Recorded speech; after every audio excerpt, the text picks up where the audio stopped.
Hello, everybody. Welcome into another edition of the Computer America program. Ben and I are here to entertain and inform you. In the second hour, we're going to have computer and technology news brought to you by Slimware Utilities. They are the official optimization software of Computer America. 1 minute until showtime. And in the first hour, we're going to have a guest from a company called ReelSonar. They make something called the iBobber. This is fishing on a whole new scale using your smartphone. Yes, they have an app for that where you can actually see and track fish underwater, temperature, and all via color. It's amazing. We have Jim Cardillo here. He is the product liaison and marketing advisor for ReelSonar. So sit back, relax, enjoy the show as we bring to you 2 hours of Computer America right here. 30 seconds.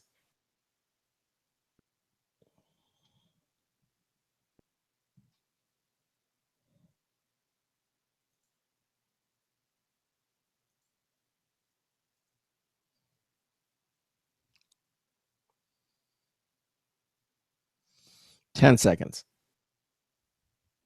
Your show will go live in 5 seconds. 4, 3, 2, 1.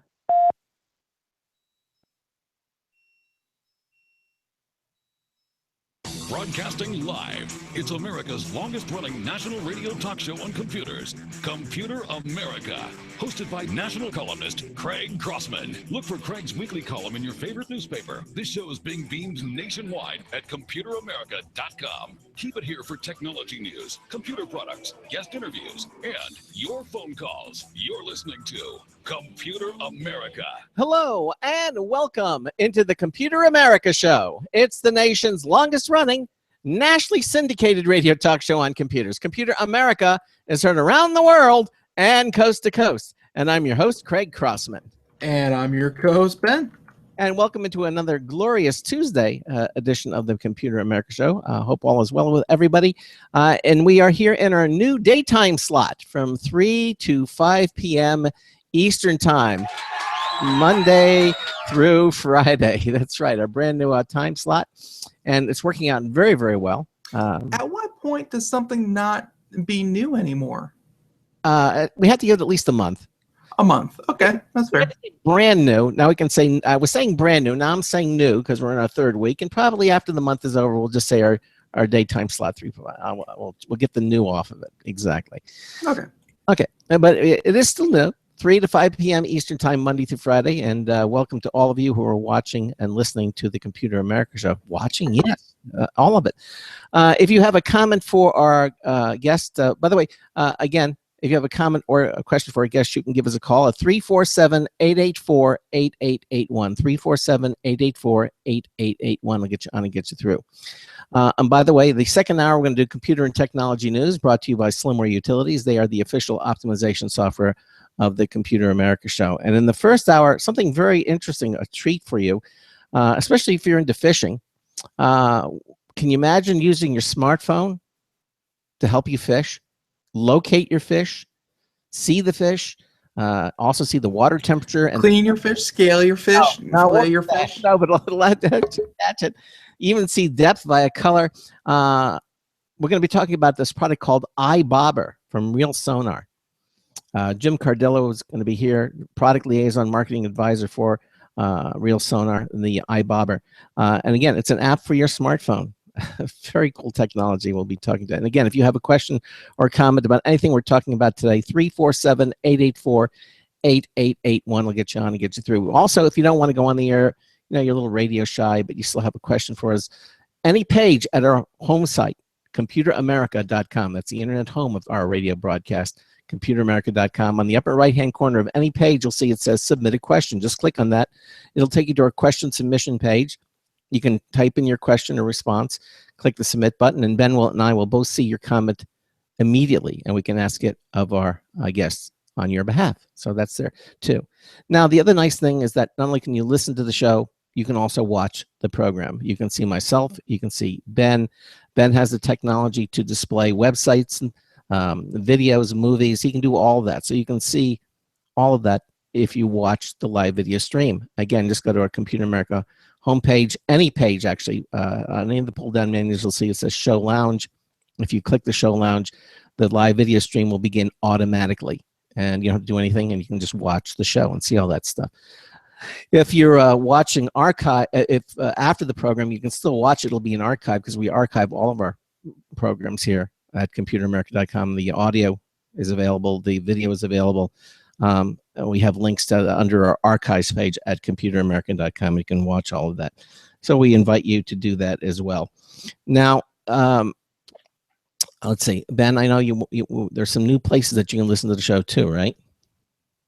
New places including SoundCloud and, of course, Stitcher. We actually recommend Stitcher as a great way to do. Yes, there are other mobile ways you can get us, but Stitcher really has a very nice ecosystem and app and all that kind of stuff set up to find not just our content, but as Nathan Evans was on the other day, telling us that the Popzara podcast that they run over there can also be found on Stitcher, and it's just a great place to find very entertaining content, and we're on there, so go check out Stitcher. I can't stress that enough.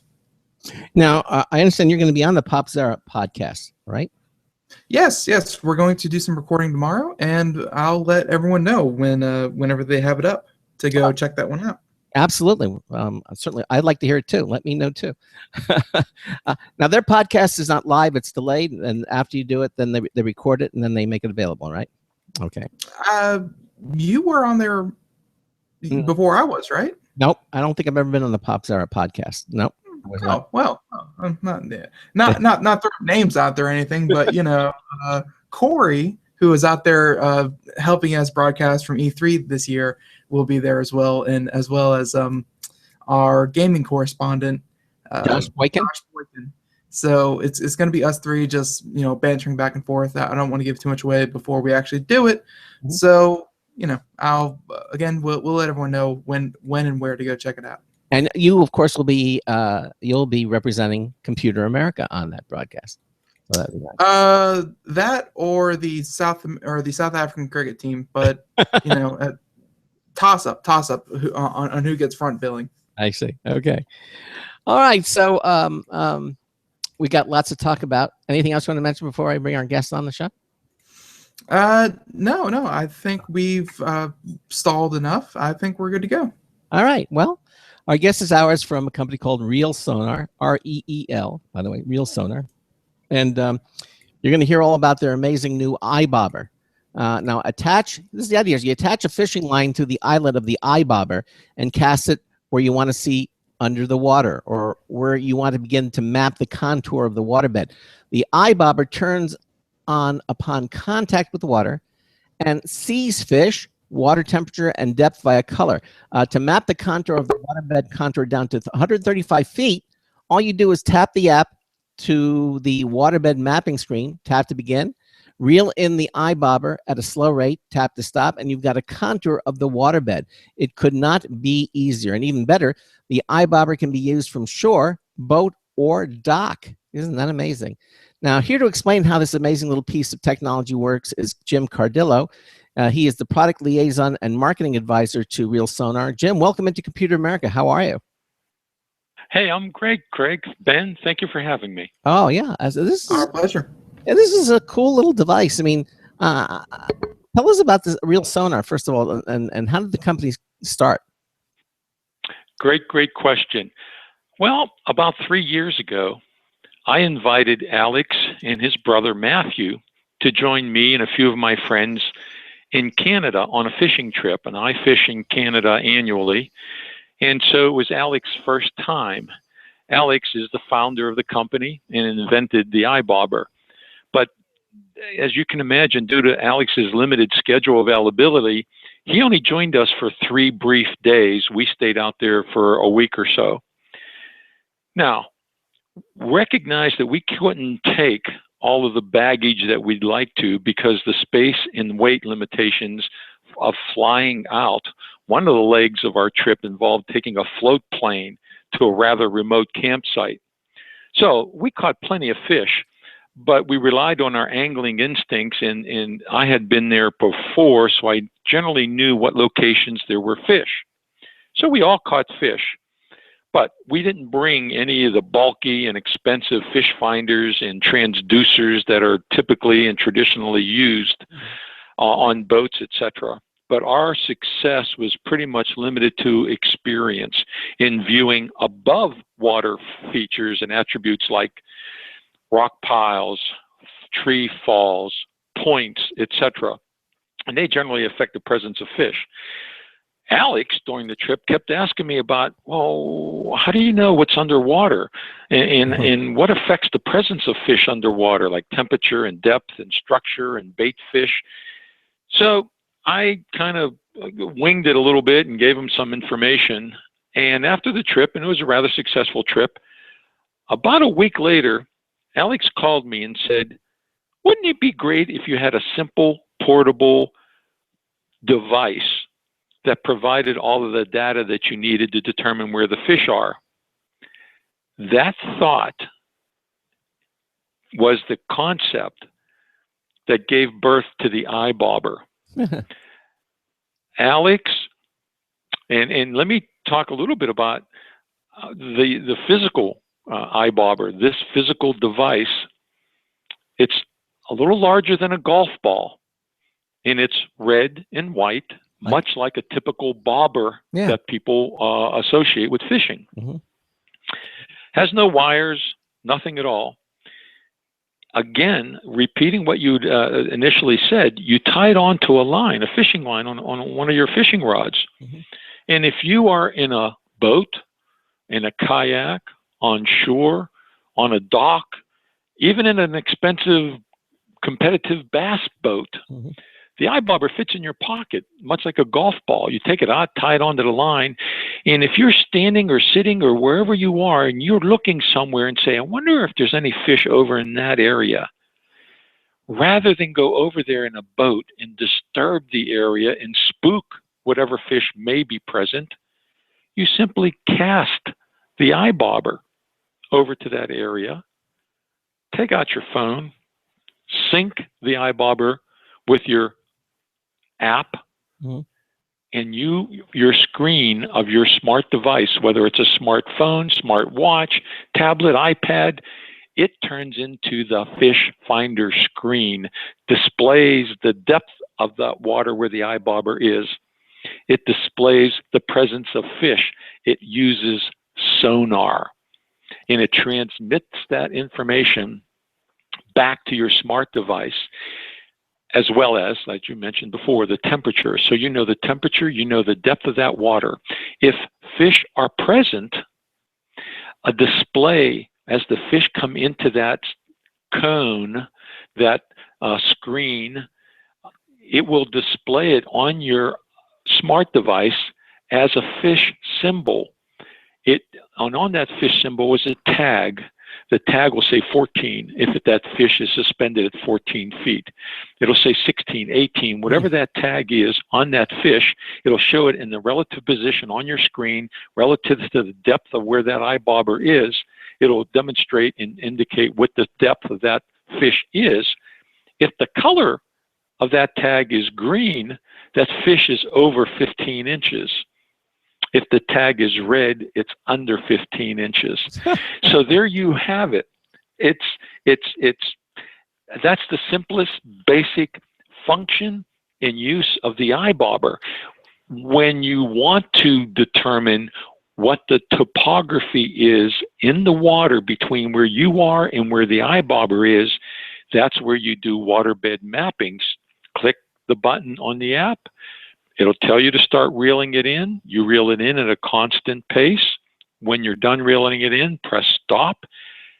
Look at your screen. There is the topography showing you trenches, bumps, humps, rock piles, whatever the contour is between you and that iBobber. It will display that on the screen. The iBobber is good. It's rechargeable. And after a charge, it's good for 10 hours. So you recharge it in the morning or overnight, put it in your pocket, you're good to go. And you can cast it up to 100 feet away. And it reads depth, up, as you mentioned, up to 135 feet deep. That's the essence of the eye bobber and the essence and basic function and use of it. Let me ask you this. I mean, this is an amazing device, and I'm going to go into more detail. But thank you for the overview. My first question to you is, does this take the fun out of fishing, or does it add it? I mean, you know what I'm saying? I mean, now you know where the Okay. you know where the fish are. You know what the topography is. You know the depth. You know the size. I mean, there's nothing left to your imagination anymore. It's all there. You might as well just tag them and go. I mean, Well, okay. Well, no, that's good. Let me address that. There is a very thin line between fishing and standing on the shore with a rod in your hand looking stupid and doing nothing. Okay. And as challenging, okay, you can make all the analogies as you want. Oh, let's go play golf. Well, do I use a 6-iron, a 7-iron, an 8-iron? Well, let me take out my Bushnell super duper little, and I can, spot the pin and digitally, it tells me I'm 137.3 yards. Oh, then I can hit. So there's some technology involved, certainly, but that's, if you know where their fish are, what are you going to use to catch it? It's not called catching, it's called fishing. You can throw everything in your tackle box at that fish because you can see them, you know where it is, you know the depth, you know the size, but what is it going to take for that fish to bite? Is it the weight of your line that limits the action of your lure? What lure? What color? What depth? What size of lure? All of those things still are left to your imagination, left to your expertise, left to your judgment. Mm. All we're simply doing is saying, okay, we level the playing field. There are fish in this location at this depth. How are you going to catch them? How are you going to approach it? Are you going to drop shot? Are you going to use finesse lures? Are you going to use crankbaits? Are you going to use topwater? Are you going to on and on and on? And also recognize 70% of all lures are designed to catch fishermen. Okay, so what we think will catch fish isn't necessarily what the fish think that they like. So in any event, it doesn't take the fun out, but in fact, that if you took, for example, your grandchildren, you took the Girl Scouts, the Boy Scouts, whatever, fishing, the worst thing in the world is for them to sit there for 3 hours and not be able to do anything. And I don't know, when are we going to, I'm bored, let me start throwing rocks in the water. Let me do, no. There's a little eye bobber. No, nothing here. Let's move down over here. Oh yeah. Okay, guys, here, bring your stuff over here. Now we're going to, do some fishing and enjoy the sport. So that's what the technology does. And the eye bobber does it better than most. So in other words, the eye bobber is simply letting you know that you're not wasting your time doing all this, because you can be the greatest fisherman in the world, but if there are no fish in the spot that you're fishing, then you're wasting your time, and you don't know that. But the eye bobber is going to at least let you know, okay, you've got a fighting chance here. At least let me tell you that there are fish here, rather than just an empty area here. Correct. It doesn't tell you the lure, the line, the type of fishing, and like I said, you control, you can plug, you can actually use the eye bobber and drop a line from the eye bobber straight down with a worm tied onto the eye bobber, so it acts as a bobber. I mean, there's several different methodologies of fishing, and the technique, the lure that you use, the size of the hooks, the weight of the line, all of those are the variables, and they're still left up to the sport portion of angling. At least in 1.0, maybe the next version of iBobber 2.0, you'll have all that stuff in there. Okay, Well, we laugh at that, but Alex is down the road already. I mean, he is thinking of, is there a particular sound that the eye bobber can emit that can draw fish? Is there, I mean, he is in technologically down the road thinking of increasing, the odds, so to speak. But I still think that there is an awful lot left up to separating the ability of the angler to understand react to, make the selection. You have to cast and be very accurate. There's a number of things that are still left up to the angler that they have to perform. This is simply another guide. And fish finders have been around for many, many, many, many years. But typically, they're tethered to a boat and they read straight down, typically. They're very expensive, and you have to drive that boat over into that area. When you do so, there's a good chance you're going to spook the fish. When you have the eye bobber, you don't have to have an expensive boat, nor an expensive fish finder, nor a transducer.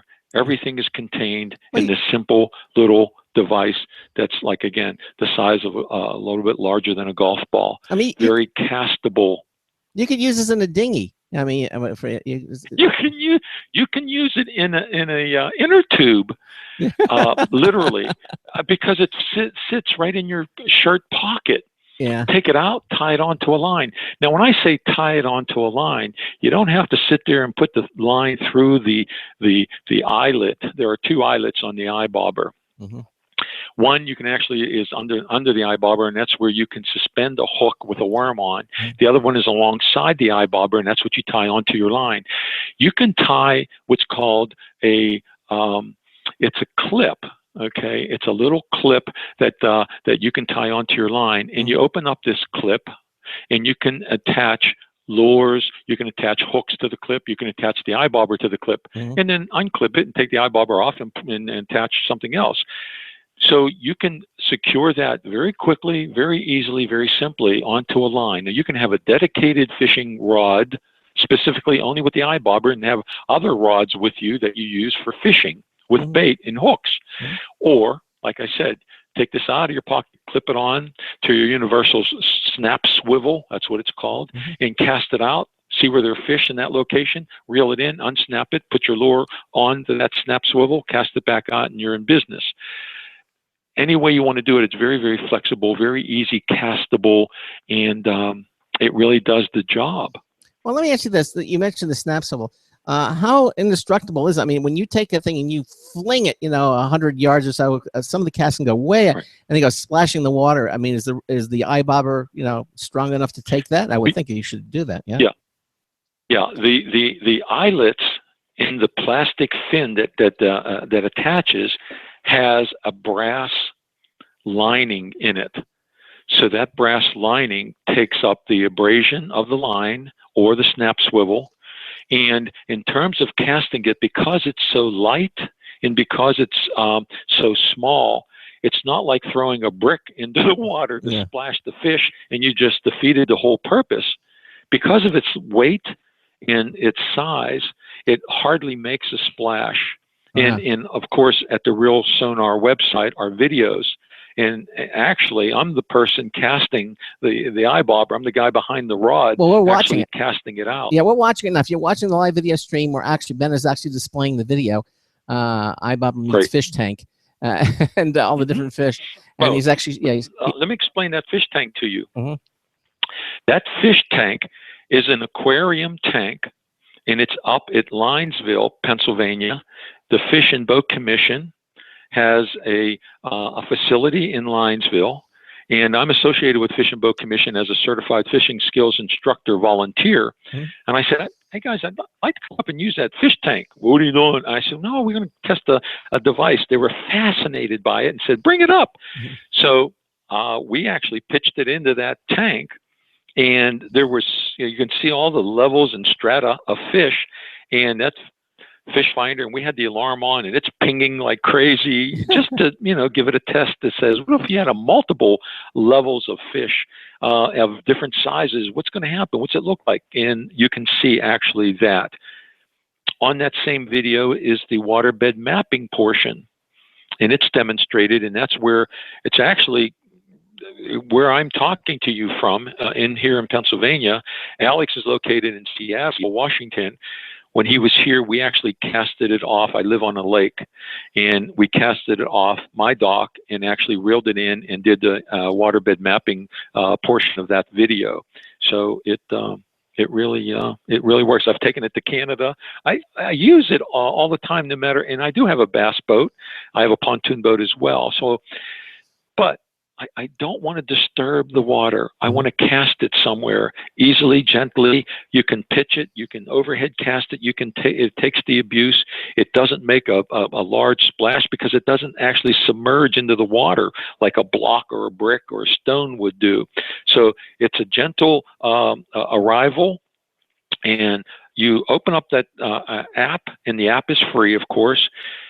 Click on it. It syncs between your device and the iBobber, and all of a sudden you're in business. There are drop-down menus to do any number of things, and we'll talk about all those.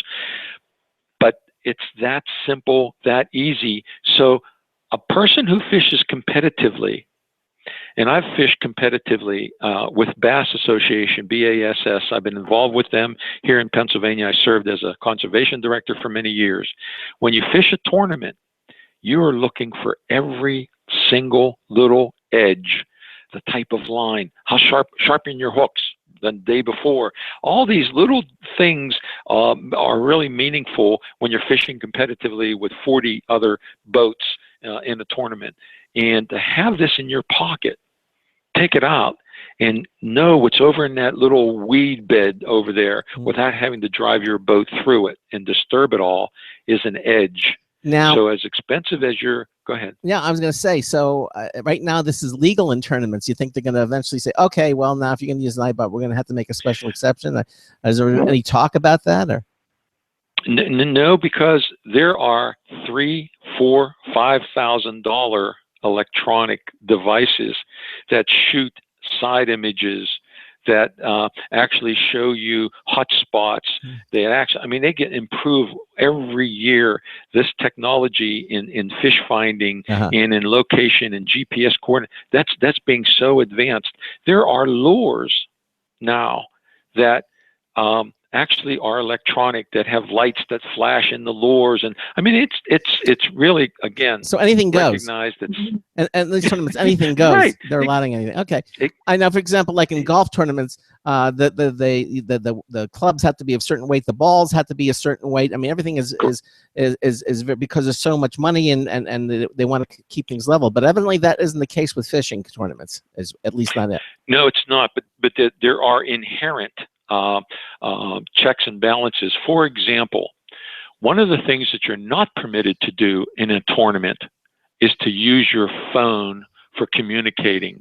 Okay. In other words, I can't call you and say, hey, how are they biting over there? No. Or, hey, come on over here. That's number one. When you fish a bass tournament, BASS, I am not permitted to fish with a member of my club. Okay. So you have 5 or 10 different clubs there. I'm paired in a boat with another member of another club, and I'm actually fishing against that person. So I can't go there the day before, catch a bunch of fish, put them in a bird cage, sink the bird cage, go back in the tournament the next day, find the bird cage, pull it up, grab the fish out, put them in my live well, and say, I caught those. That's not a bad idea. So, believe me, when you're talking about thousands of dollars of prize money, that you have to have inherent checks and balances. Yeah. And to have the iBobber is a great thing to have. I don't think that it's ever going to be outlawed. If they outlaw that, then they've got to open up this whole can of pardon the pun. They open up this whole can of worms about fish finders. How sophisticated? You know what I'm saying? So these are excellent points. And as the technology develops, they went from bamboo rods to graphite rods to combination graphites with modulus of elasticities and the types of guides that you have. The hooks there are laser sharpened now.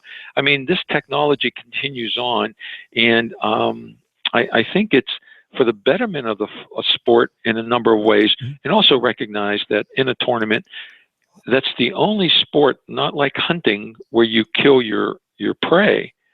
But when you catch that fish, you are severely penalized if that fish is dead during the weigh-in. Okay. So it behooves us in the ingredients that you put in your live well to keep that fish alive, to replenish its slime coat, to calm the fish. All of those are additives that you put in your live well so that you return that fish back to the water healthier than what it was before you caught it. Good. I'm glad to hear that, because you know, that makes a lot of sense. Cruelty to animals is certainly, Well, yeah. but if as an angling organization, no matter what it is, if you caught everything and killed it, there's not much of a sport left anymore if they're all dead. No. So you need to catch it, you need to care for it, you need to get it to the weigh-ins. And after the weigh-ins, if you watch the TVs and stuff and see these big national tournaments, the Bassmasters Classic, after that fish leaves the podium, when they hold it all up and etc., that fish goes into a rehabilitation tank where they actually calm that fish. The nutrients in the water really revive that fish and make it healthier, and when they release it again. So these things are really mandated by the organizations to keep the sport alive and for the people who follow. And the iBobber helps with that because of its size, its lightweight, and its affordability. All right, Jim, listen, we're at the bottom of the hour. We're going to take a little break, and then we'll continue on. This is really fascinating.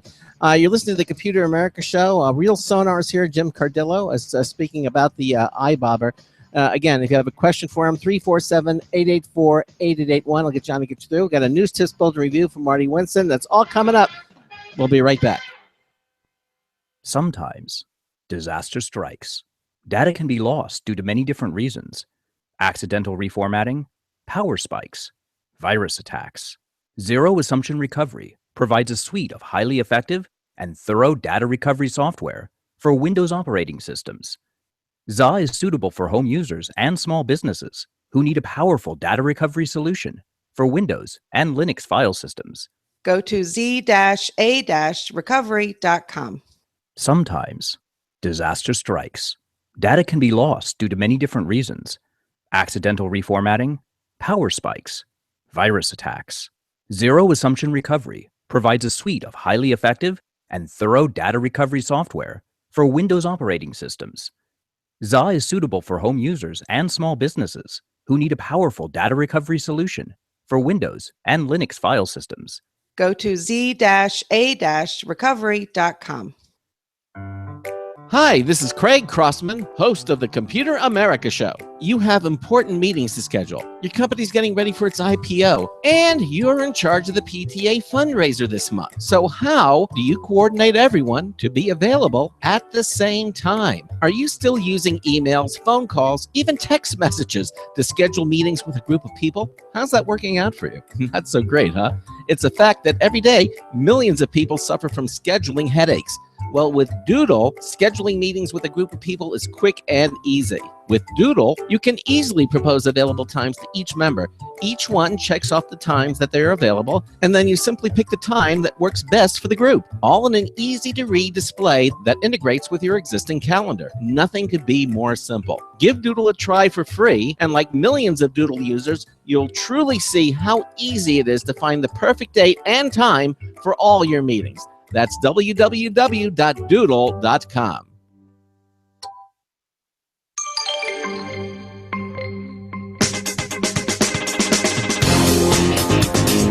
Threading projectors, take that off the resume. Oh, hi, it's Marty Winston with a News Tips Bulletin Review for Computer America. This time, Anycam. Anycam is a Windows utility from 10Flow that lets you cheat at video monitoring. If you know IP addresses of cameras, the odds are it can connect to those cameras and let you keep an eye on them in a resizable desktop window.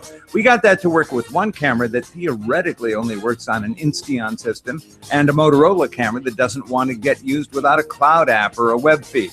Note that it's only a viewer. You don't get to use it to configure or point the connected cameras. We keep it in a corner of a side screen to keep an eye on packages or visitors at the front door. Bottom line, 10Flow Anycam is a quick, easy, and non-frustrating way to keep watch on what vidcams are watching without dedicating a smartphone to that function.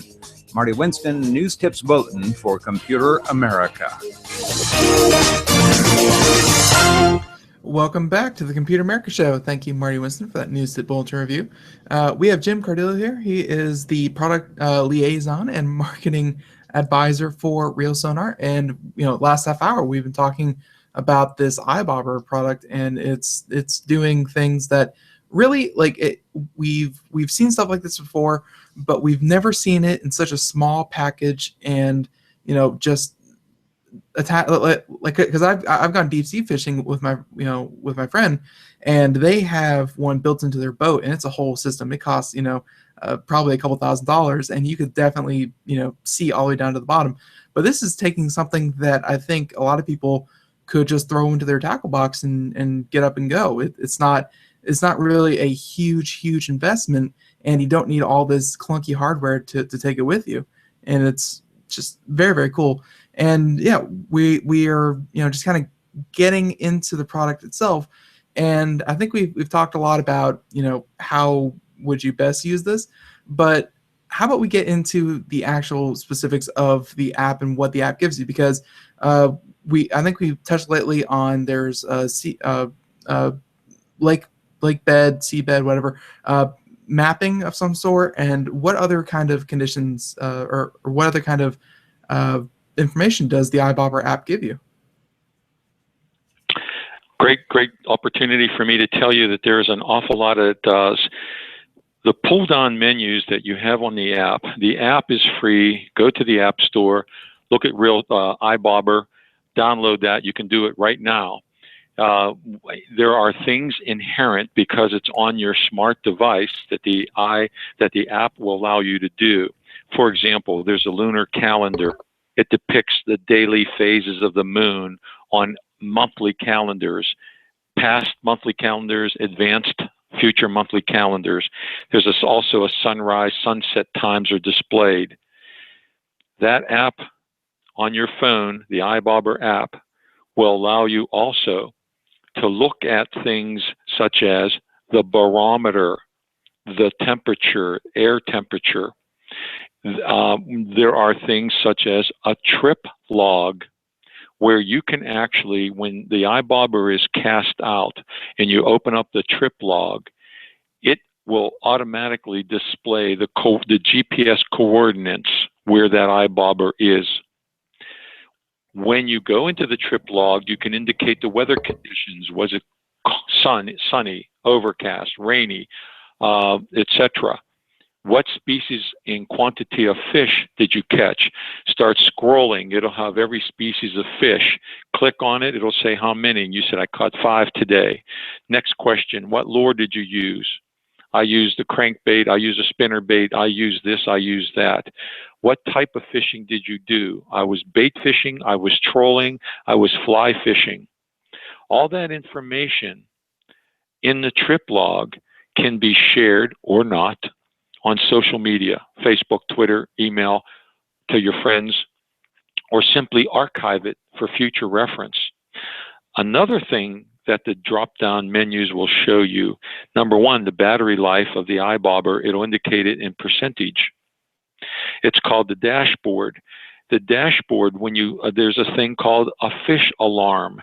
You don't have to be tethered with your eyesight on that screen to see if fish enter into the cone area of the sonar. When a fish enters into that area under the iBobber, which, by the way, is on a 90-degree cone area that penetrates the sonar down at a 90-degree cone from the device. When a fish enters into that area, you can just push the fish alarm button, and it will let you know with an audible signal on your device that, hey, there's a fish that just entered into where the iBobber is.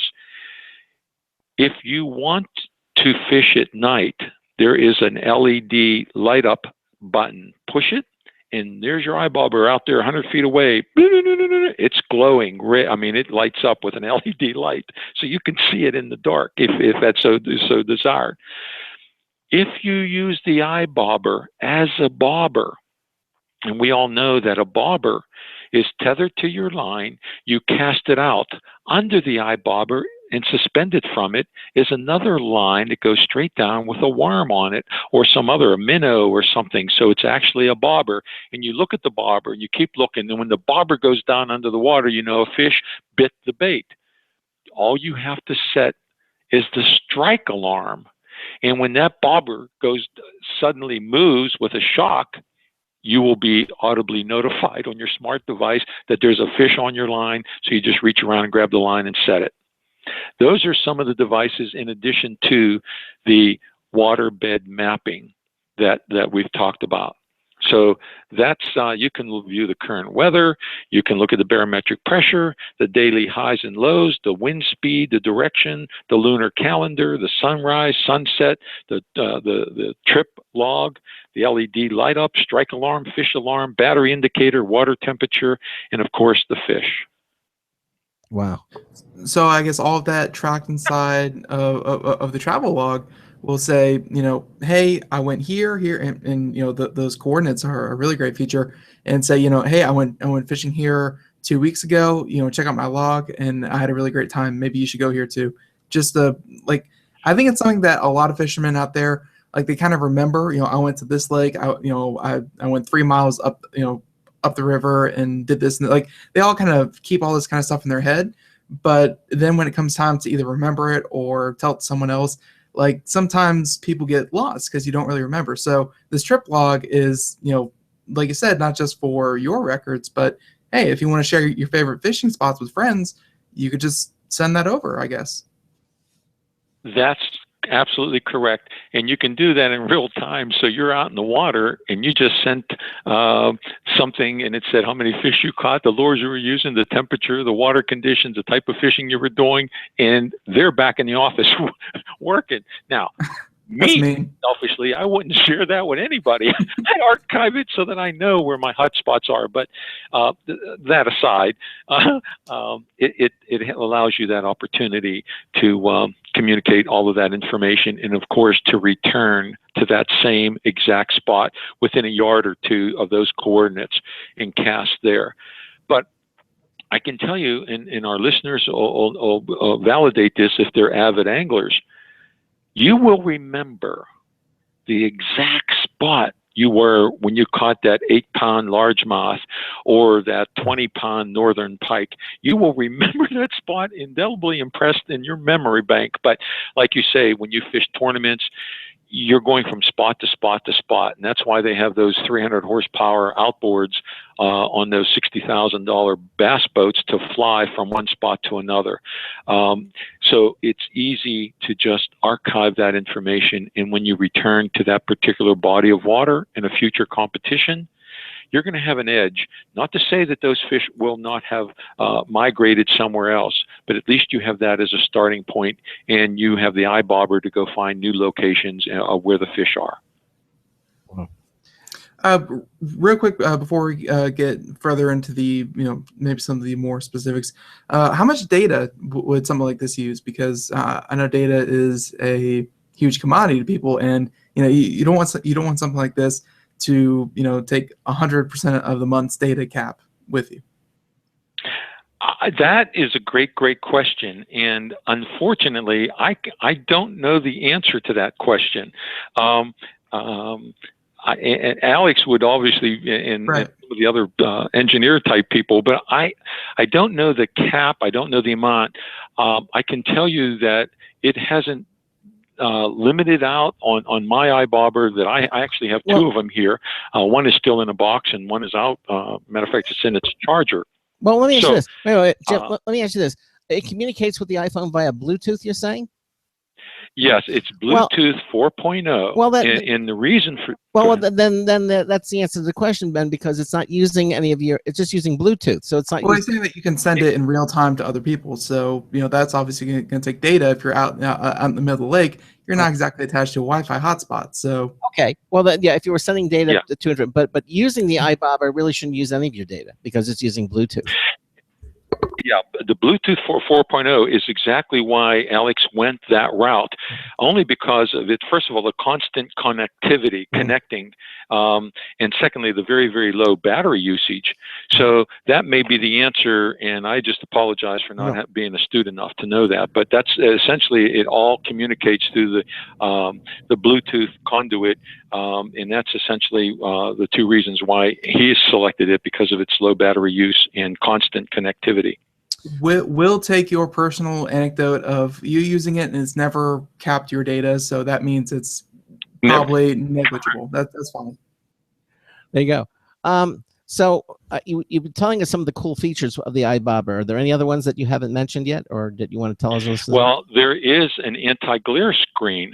Okay, all of the information that the iBobber asks you for, that's displayed, can be selected in 10 different languages.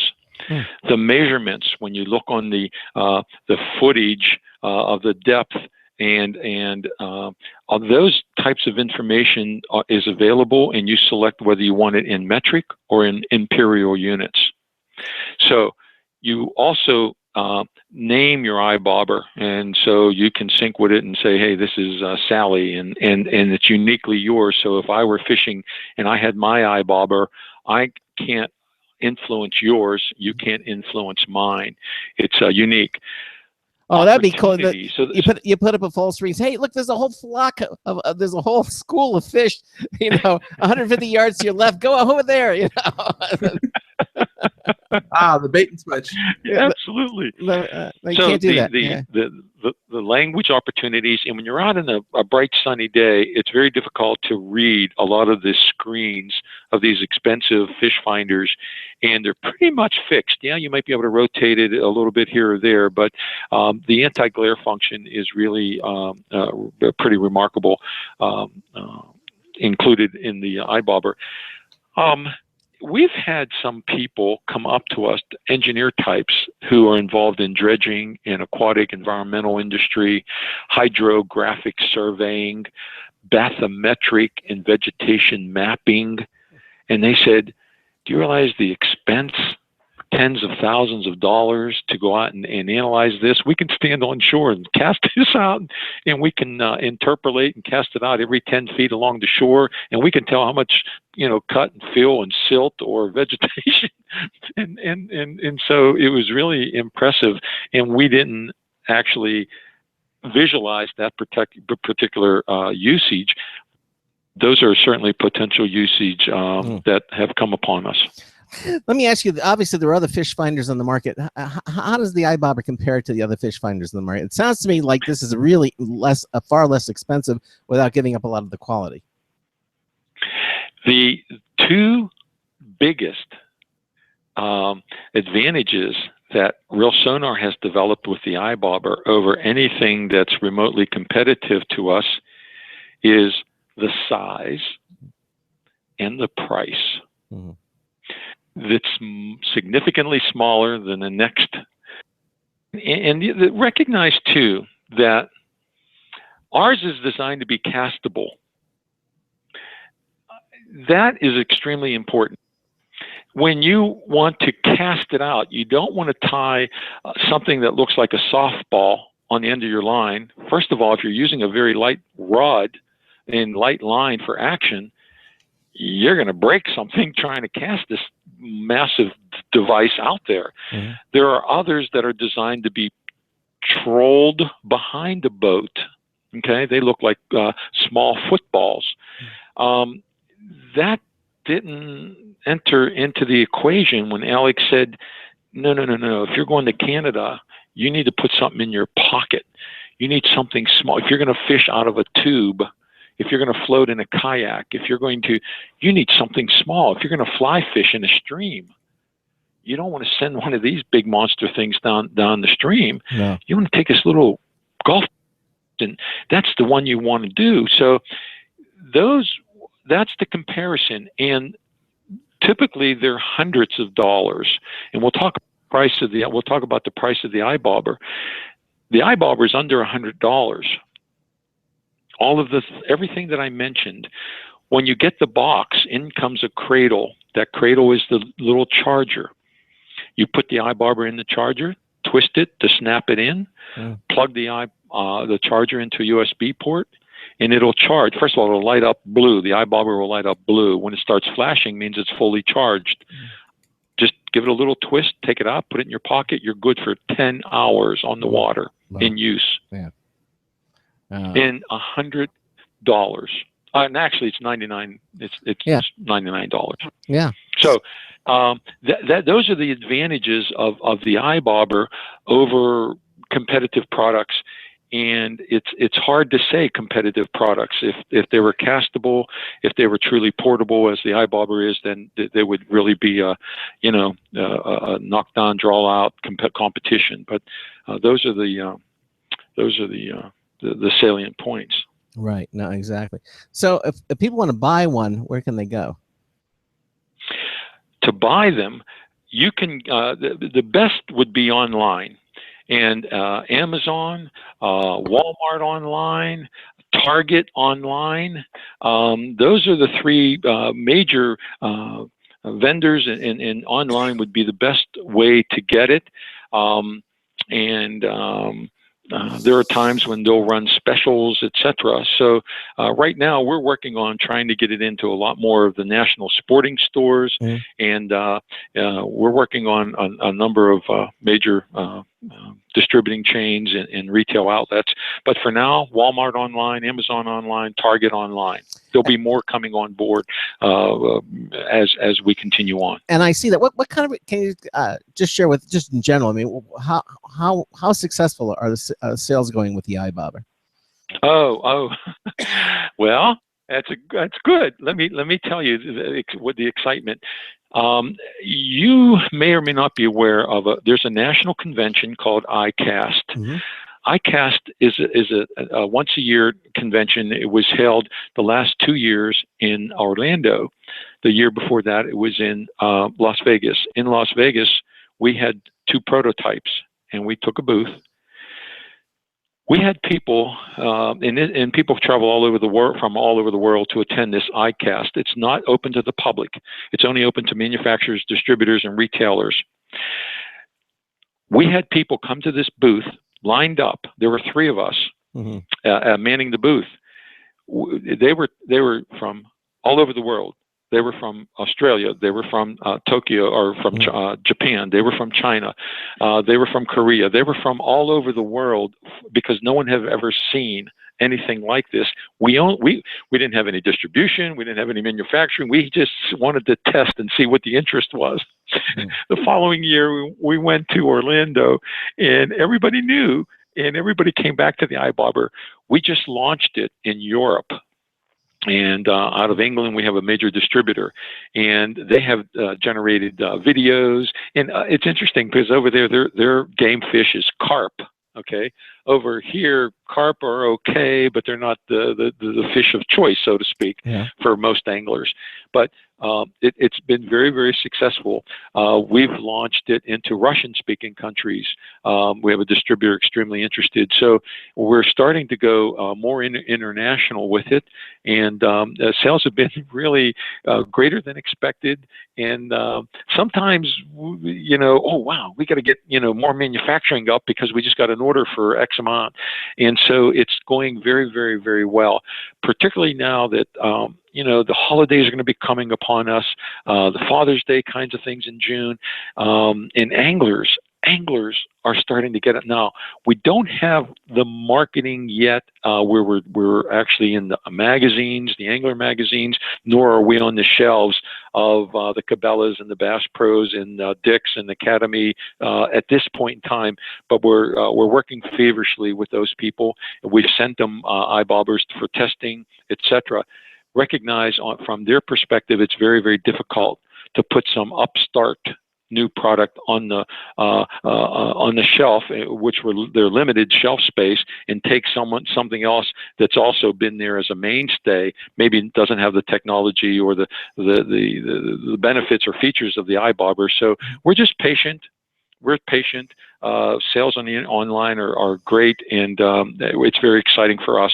We're already developing other products to sell in conjunction with the iBobber that anglers would be very much interested in, and then we start looking at packaging different devices in addition, in improving the iBobber. And I know it's hard to improve, but we have lots of ideas about how best to spin off benefits that the iBobber inherently presents opportunities for us to do. Is there anything in particular you can mention to us that you already have? What's coming up next? I mean, I'm betting the I'm betting the iBarrel, where it emits that noise you were talking about, and it lures fish into a barrel that you can then just scoop them out of. Alex and I are communicating about that. That's one idea. Is there something that we can generate inside the iBobber that is a proven fish attractant? So keep that in the back of your mind. There are opportunities if you recognize the fact that if I were here in Mercer, Pennsylvania, and I'm casting the iBobber in a lake, and somebody's in Wisconsin and they're casting an iBobber on a lake, and Ben, you may be in Okeechobee casting, and Craig, you may be in Canada casting. Those GPS bits of information on location are out there. When I say they're out there, they're satellite recorded to know exactly where you are. If we took that information, ReelSonar, we could generate maps, and those maps would show the quote hotspots where the iBobber has been used frequently.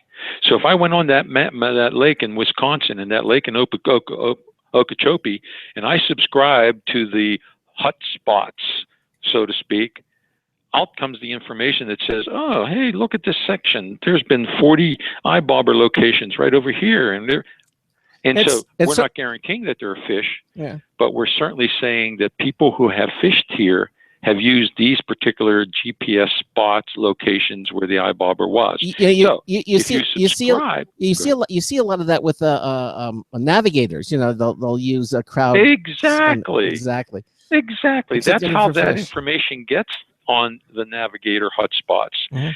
We would use the same technology and perhaps develop something that you can subscribe to for a minimal amount of money for a year, and it would indicate I hate to use the same term, hotspots, but it'll indicate those popular locations where the iBobber was frequently used, specifically. So that's a thought. There are other devices that are essential when you're angling. So if I were an angler and I used the iBobber, if I caught a fish, I generally want to reach for a pair of pliers to take the hook out. But I don't want one of those devices where I have to unsnap the handle and then snap this out and then pull this out and lift. I got two hands. I got one of them on the rod and one of them. Maybe if I reach into a holster very quickly and pull out a specifically designed needle nose pliers, and that might be a device or an accessory. We do have a digital scale that'll measure up to 50 pounds. It's digital, it's lightweight, it's plastic, it's very durable. That's being sold in tandem by some of the retailers that's selling the iBobber. So these are accessories that increase the pleasure of an angler on the water that would be essential. You can have bragging rights, but if you weigh it, you don't just say, "Oh, that was a 5-pound bass." Well, wait a minute. Here's a scale. Well, it's actually 3 pounds.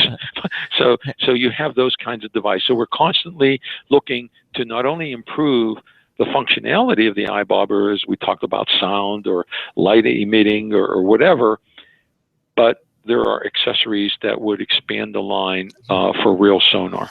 Well, Jim, listen, I want to thank you for being here. We're pretty much out of time. Again, the website is ReelSonar, ReelSonar.com. By the way, someone was having themselves a good day when they came up with ReelSonar. Exactly. Yeah. Or or you can go to computeramerica.com. We also have a link to the ReelSonar website right there on our homepage. And so in case you want to find out more information about it. Jim, again, I want to thank you for being with us here on today's show, letting people all know about the iBobber. It's very, very cool. And look forward. Craig, Ben, it's been my pleasure for sure. And look forward to hearing what's next. What you should get back here 6 months, a year from now, and let's see what's going on with that. Okay. Certainly look forward to it. Take care. Best to both of you. All right, Jim. Take care. Have a good day. Take care. Bye-bye. Bye. Bye-bye. Bye. All right, so there he goes. Again, it's from ReelSonar, the iBobber, and you can check it out at computeramerica.com because we have a link right there, or go to the website ReelSonar, REEL, ReelSonar.com. Okay, so we've got news coming up in the next hour, computer and technology news, and some very interesting stories on the cusp. I see Elon Musk is in the... Yeah, he had some pretty crosswords for the whole Volkswagen scandal. Yeah. As someone who obviously has an interest in selling electric cars, his comments on the whole diesel scandal are pretty cutting, though one should expect that. Yeah. Also, Google has announced a brand new tablet. It's called the Pixel C. They're calling it a 10.2-inch iPod Challenger. We're going to be talking iPad Challenger. I don't think anyone needs an iPod Challenger because the iPod is already challenged. Yes, exactly. No, by every other phone out there. Yeah, exactly. And then also Comcast wants you to keep using Comcast even for web videos. These are some of the stories that are going to be coming up. And Google's new Nexus phones will work on its Project Find network. Yeah.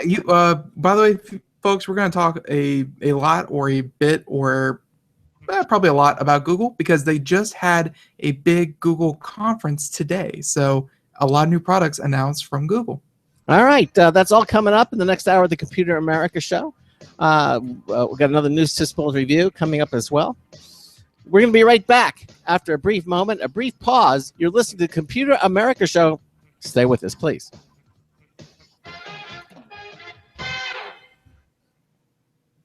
Broadcasting live. It's the only national radio talk show on computers to air every weeknight. Computer America. Hosted by national columnist Craig Crossman. The first hour's behind us, but there's still more of tech news, tech talk, and your phone calls. We're being beamed nationwide at computeramerica.com. You got computer problems? Bring them on. You're listening to Computer America.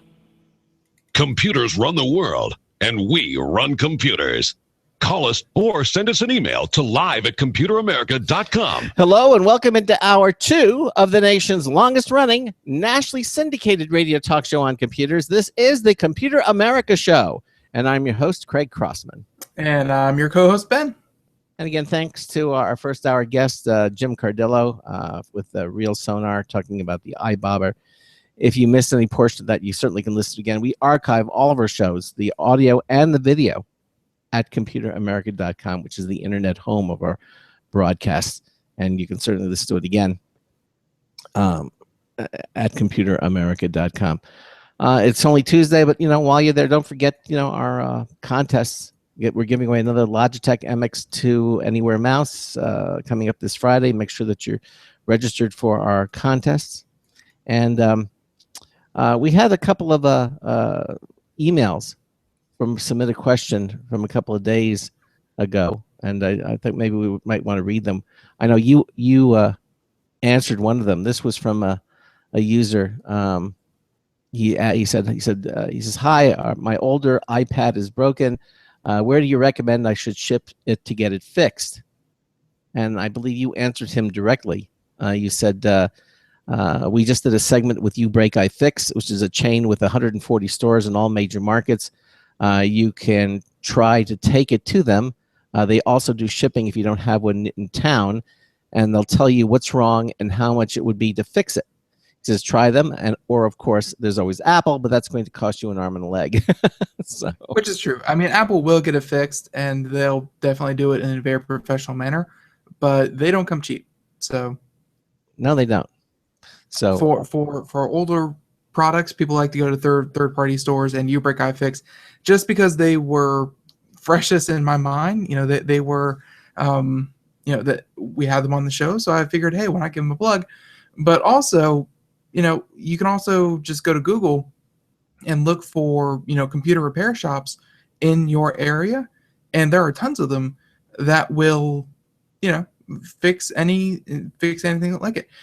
You Break Out Fix, obviously they were newest, so we like them. But just driving around town, I've seen maybe half a dozen different shops that are independent and local, just around my town. So hey, just Google if nothing else. Yeah, sure. That always does it. It's actually good advice. And I got this other question here from this is Gary Simmons' his name, and he says, he says, I recently saw an ad on TV for a product called The Cure. That's K-U-R-E. It's supposed to prevent you from ever getting a computer virus again. It also stated that you endorsed and recommended this product. Is this true? Can you give me assurances it won't eat my computer? Okay. And that was well, let me say this. I'm very familiar with the product. However, they are revamping it in the sense that they're adding even more to it. And Mel Arthur, who is the spokesperson for The Cure, is actually going to appear on Computer America on the 22nd of October. He's going to be here on the 4 o'clock time slot. So if you have any doubts about this product, my suggestion is to wait, because they are revamping it. And when you hear Mel talk about it, we're actually going to do kind of a launch together, and then you can hear everything about it. Because again, I'm very protective of my editorial credibility as a journalist, and I want to make sure that what I'm saying is the real thing. Not the time that I said what I said, it was a terrific product, and I'm sure it will continue to be. But and if anything, they're adding more to it. They're adding more features to it. So the product is in the process of being upgraded even further. And if you already subscribe to it, to The Cure, you're automatically going to get those additional updates. So, but if you have any doubts, Gary, I'd say wait, bookmark it on your calendar, the 22nd of October, and hear myself and Mel talk about it, and then make the decision for yourself. Okay. So thanks so much for asking that question. Okay. All right. All right. So it is the second hour, and I think we're going to do some computer and technology news. Okay. All right. All right. Let's do it.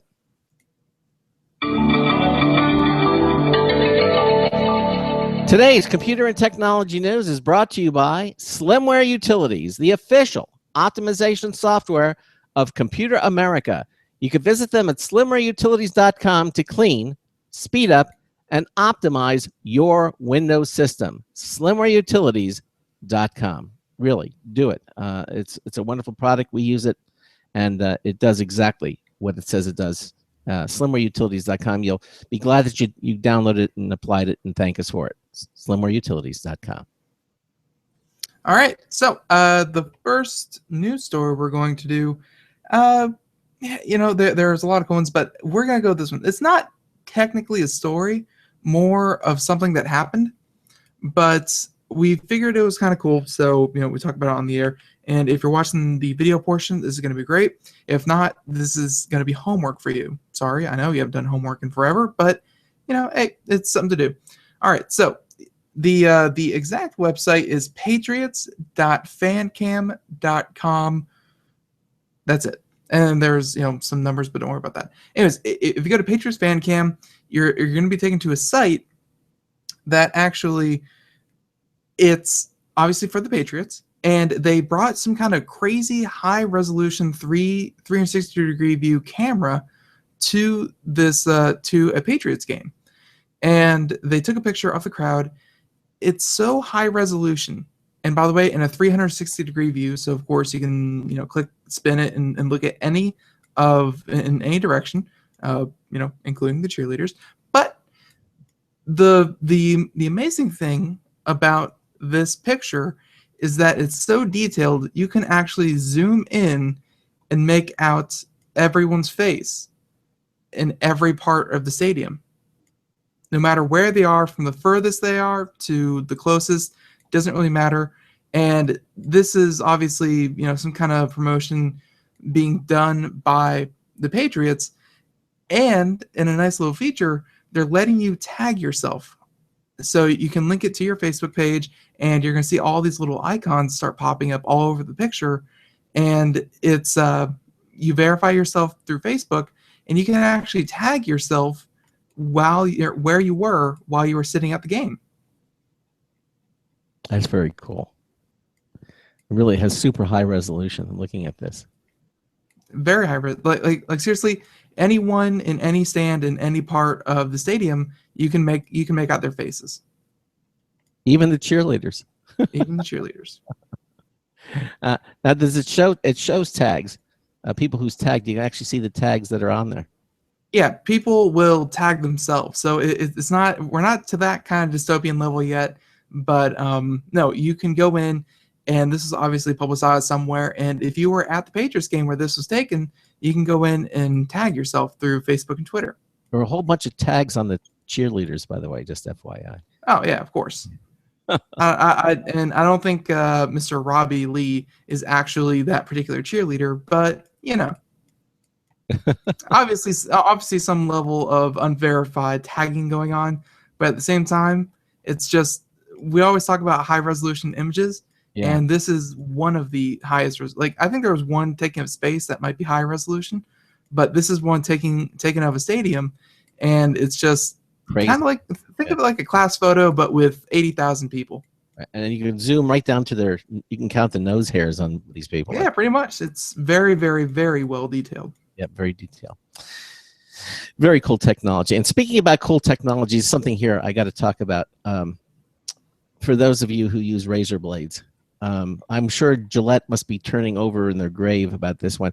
I mean, there's this guy who came out with this competitor where you can buy the razor and you can buy blades for a few dollars a month or something. It's like a razor. It was some kind of like mailing club or something like Right. that. But yeah. Well, evidently, according to this next story here, this is from CNET. It says it's entitled "Forget Razor Blades."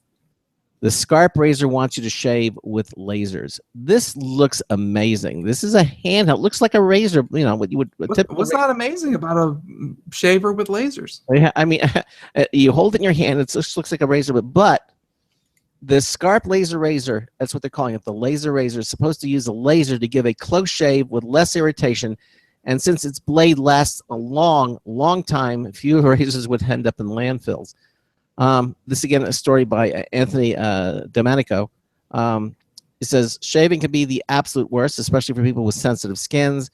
So much they can really razor burn, blah blah blah, ingrown hairs, all that stuff. Okay. Not a very nice business. Yes, but the makers of this new product called the Scarp Laser Razor wants to give you an incredibly close, irritation-free shave using lasers. Their prototype is an aluminum razor-shaped gizmo that they say uses a laser to cut, not burn, but to cut the hair at skin level for a close shave, and works for all hair colors. So that was the problem with some lasers, that if you had blonde hair, it wouldn't absorb. It would absorb. Really? It would pass through it, yet it wouldn't cut. But evidently, this is working with all hair colors. So because the laser is supposed to last around 50,000 hours and be usable without water. That's right. You wouldn't use water, by the way. No shaving cream, no water. I mean, this is something you would find on Star Trek on the Enterprise. There's something using something like this. It would be good for the environment as well. The team building the future of shaving is trying a Kickstarter campaign to help make their design a reality, and it's already made more than 4 times its goal in pledges with 20 days remaining. And I don't blame them for that. If this does what it says it does, this will be absolutely amazing.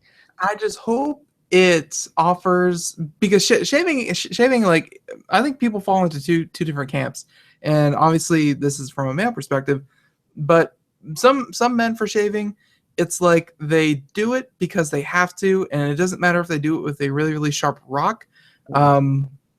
Just get the hair off, get it done, and you're good to go. And then there are others who are like, it's an experience, and you get the best shaver you can. You shell out big bucks, and you get the cream and all that kind of stuff. Mm-hmm. And it's, they do it to another level. And I'm thinking, at least for the first iteration of this kind of thing, this is going to market towards the first group of people who are just hey, I want to get this done, get off my face. Like, it probably won't be the smoothest shave, it probably won't be the quickest shave, but it'll get the job done. I believe that's how I believe that's how the initial, product is gonna go. Well, they're saying building something that lasts a long time doesn't come cheap, and the Scarp laser razor will set you back more than a standard shaver. Well, obviously, the lowest price available at the press time is $159. Okay, with a full retail price of $189. Hey, if it does what it says, I'd buy one, because now. Obviously, they're taking pre-orders to be made at the Scarp Laser Razor's Kickstarter page, and products are expected to ship to backers in March of 2016, provided everything stays on schedule. Of course, with Kickstarter campaigns, you can't count on anything, but the dream of the perfect shave is certainly calling. So, yeah, this. Oh, by the way, it just changed from 2019. That's cool. Anyways, this actually just changed, or since the time that the gentleman wrote this article, which was today, I believe, right? Yeah. Today at 11 a.m. So, Pacific. Yesterday. So, yeah. Yes. Okay. Well, at any rate, it was 4 times what they pledged. They said they need 160,000. They're actually at about 10 times. They're at $1.4 million. Yeah, and plus change, around a little over. Yeah. So this sounds like with $1.4 million, you never really want to call a Kickstarter a sure thing, because it never is until you actually have the product in your hand. Yeah. But obviously it's resonating with some people, and they are getting this huge influx of, money to make this a reality. What do you think Gillette is doing about this? Yeah. That's the thing, between Bic, Gillette, and, just tons of other, companies out there. They make a lot of money from disposable razors and razors with, disposable heads. Well, they make a lot of money. I mean, a small package of razors for the Gillette razor is like about $40. I mean, they almost give you the blade handle away for nothing, and then of course they make it up on the blades, which is one of the things why the gentleman who's doing his own razor disposable company, it's like a razor club of some sort. No, it's like the Men's Shave Club or something like that. He's doing pretty well with that. But again, this is a whole different area. It's a whole different arena. The Dollar Shave Club. There we go. Yeah. If they can perfect this, or if this does what they say it does, you wouldn't have to buy shaving cream. You wouldn't even need water. It's a dry experience. You just do it. And yeah, like the thing that irks me though is, like, if you're watching the video portion, I showed you their demo video that they have up on Kickstarter, and the thing that gets me though is it sounds like really cool technology, and they show only one part of a gentleman standing in a lab, and he's sitting there burning some hair off of his arm. That's great and all, but let's see the actual product. Let's see what your prototype can do.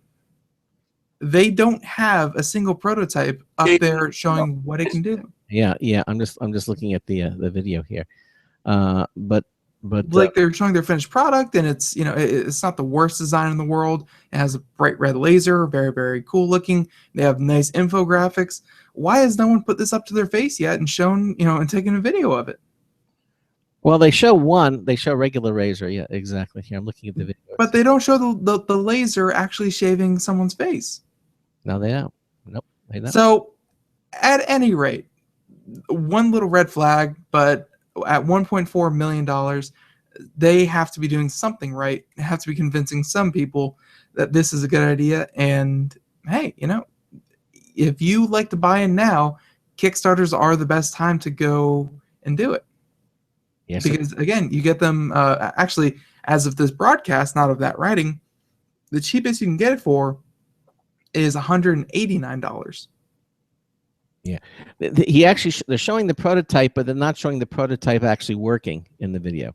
And that irks me, Yeah. Why don't they? Maybe they don't have the prototype actually up and running yet. Maybe they don't have it working. See, but then you're selling a huge promise, quote unquote, of, I don't know. Well, I guess we'll just have to wait and see if this comes off. it has a great idea behind it, which is get rid of disposable razors because, as someone who's very concerned about the ecosystem and just nature in general, that's going to be a great, great boost to everything. People aren't throwing away dozens of razors every year.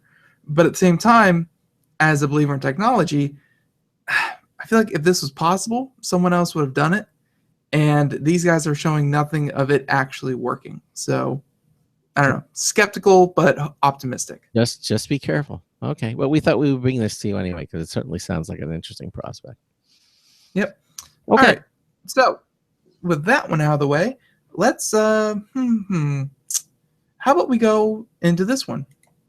We always talk about new laptops on the market, and there has to be something to be the headline of a laptop, because laptops, they aren't sexy anymore. They aren't attention getters anymore. It's just, hey, here's a laptop. Guess what we'll be doing on it? Watching Netflix, maybe doing some work on it. But all in all, laptops are no longer the it thing anymore. Mhm. Until you get into things like the Apple MacBook Air or something like that, in which case it's something has to have a gimmick, has to have a line that draws your eye and says, "Oh, check that out. That's really cool." Mhm. And this one is now move over MacBook Air, LG's lighter Gram laptop arrives in the US. So the big headline of this one is, of course, it is going to be lighter and slimmer than a MacBook Air. And the MacBook Air already incredibly light and incredibly thin. Mhm. So the MacBook Air weighs 2.38 pounds, and while the 13-inch model weighs about 3 pounds. Both are incredibly light, though not as light as the LG new Gram notebook. So despite having the biggest screen of the bunch, so the LG Gram's kind of a 14-inch screen, okay, so 14-inch screen, 1 inch larger than the 13-inch model of the MacBook Air, is just 2.16 pounds. Mm. It's almost it's 0.8 pounds lighter than a MacBook Air. That is just crazy to think it's a fully functioning laptop and not a kid's toy to be almost 2 pounds. So yeah, that has the current generation MacBook Air beat. And lest there be any doubts, those are the system LG is declaring war against, as in during their marketing, they specifically mentioned the MacBook Air. Yeah. So, however, the MacBook Air is a little bit skinnier at its narrowest point, with a 13-inch model measures about inches, and they look similar in a side-by-side view. But at the same time, I think the whole point of the LG Gram is that it's lighter. Weighs less. Yeah. It weighs less, And a bigger so screen. And a bigger screen. and a bigger screen. So, the whole thing, $900. And it features a 13.3-inch full HD, so 1920 by 1080 display, an i5 processor, 8 gigs of RAM, 128 gig solid-state drive, and and only a 1.3 megapixel webcam. Not the best, though. 802.11ac and 2 USB 3.0 ports, along with micro SD card and HDMI output. So yeah, there are also 2 LG Gram 14 models. One that runs $1,000, same specs with a physically larger display. And another that costs $1,400. That's going to give you an i7 and a larger solid-state drive. Yep. So if you were looking for the lightest possible laptop out there, actually, I think they call these things ultrabooks, don't they? I think they do. Okay, well, the lightest possible ultrabook out there, the LG Gram might be what you're looking for. Beautiful computer looking. It comes in gold and silver too. Yes, it's from a design point of view, it looks very, very similar to a MacBook Air. Yeah. But it's a little bit thicker at the base, because for whatever reason. But it's lighter. Yeah, and it runs Windows 10. Windows 10. Windows 10. And speaking of popular computers, Google just announced a new tablet, the Pixel C. This is a 10.2-inch iPad challenger. Again, if you're looking at Ben on our live video stream, you can see pictures of these things as we speak. Google's Chromebook line is getting a new lightweight edition, a tablet, the Pixel C, which Google announced at its Nexus event today. This is posted about 2 hours ago. Okay, in San Francisco. It'll have a 10.2-inch tablet with a USB-C charger. While this isn't a product on the Nexus line, the Pixel C will actually run Android Marshmallow. It runs with a screen resolution of 2560 by 1800, which is a 308 pixels per inch. Has a 3 gigs of memory. The tablet is powered by a NVIDIA X1 quad-core processor and Maxwell GPU and has stereo speakers. The C, by the way, in the name of the stands for convertible, because the tablet will integrate with a Bluetooth keyboard that attaches magnetically to the Pixel C. The keyboard tucks behind the Pixel C when it's not needed and inductively charges when not in use. Very, very nice. That's very nice. Exactly. Is that Wait, no? It's and by the way, for anyone out there who does not know what Android Marshmallow is, it's their new operating system that will actually be launching in the next week or two. Is that Diesel? That is Diesel. Oh my gosh, he looks good. Now, Google has already has a line of tablets with the Nexus 7 and Nexus 9, but the Pixel C stands as the high-powered workstation tablet. This comes in the wake of Apple's iPad Pro and Microsoft's Surface Pro series. The Pixel C is a huge departure from the traditional Chromebook model, which has traditionally run Chrome OS. The original Pixel was also a way different from form factor, which was a laptop. Shifting towards hybrid tablets/laptops makes sense, bringing the Chromebooks closer to Google's better performing Nexus line. Now, the Pixel C will start at $499 for a 32 gigabyte model, plus $149 for the keyboard. Well, there you go. You know, just more and more choices for consumers. I like this. I mean, the fact that there's more things out there that you can check out. Right. Yeah. And the specs, you know, they aren't like you kind of expect Android and things like that to have a little bit worse hardware so they can reach a certain price point. But, you know, $500 for a tablet, that's not cheap by any means. No. So, yeah. But I like the fact that it's got the keyboard integrated and it inductively charges. It's very similar to the iPad that Apple just introduced. So, yep. The keyboard that inductively charges by clipping on. Very nice. So, yeah, and again, the specs are nice, but for plus the I'm sorry, $150 for the keyboard and $500 for the tablet, $650 for a tablet. Again, nothing to slouch at, but that's okay. You know, not everything has to be the cheapest. No, because some things have to be, you know, actually useful. Yeah. So, yeah. All right, now here's one that I think Keurig has been getting a bad rap lately for their disposable coffee cups. Like, you know, they've been trying to DRM them, digital rights management, the little pods, and that failed. And then people have been feeling some backlash over the fact that they're quote unquote disposable, but they really don't decay. And it's just filling up landfills with thousands upon thousands of these little coffee cups. Well, so depending on what line you fall upon that, whether it's not really a big deal or what have you, check this one out. The Keurig the Keurig Cold, KOLD, trades coffee pods for soda pop. This looks interesting. Yeah, it's a little bit different. So, you know, obviously Keurig has been known for their coffee for the longest time, but lo and behold, they've changed now. So it's the new Keurig Cold provides a chilled counterpoint to the company's previous model and serving up sodas from brand name pod providers like Coke and Snapple.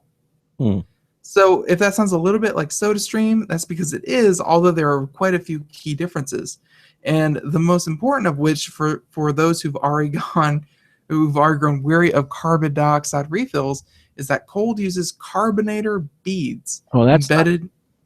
That's a very nice feature. So you don't have to get those carbon carbon dioxide cylinders that you have to put in. Now, evidently, it's done chemically with these carbonator beads embedded in the pods, so they generate their own CO2. That means no canisters, no more, just how many bubbles to add. That's very, very nice. Right. And so, yeah, and that means it's equally adept at non-carbonated beverages, including teas, sports drinks, and flavored water. In addition to its partners, Keurig will be offering its own brands in those categories. So regardless of fizz, as you'd expect from the name, the drinks also come out cold, thanks to what they call, of course, an aerospace-inspired thermal transfer system, which just means some kind of refrigeration is going on in there. Okay. So it hits shelves today if you're looking to go get one of these things too. And, the article kind of goes on talking about how Keurig has been going through a little bit of trouble in the past. But all in all, the whole thing, the Cold is about $370. So as far as soda goes, a little expensive. This is going to be quite the investment. And so the pods cost about $4.50 to $5 for a pack of 4.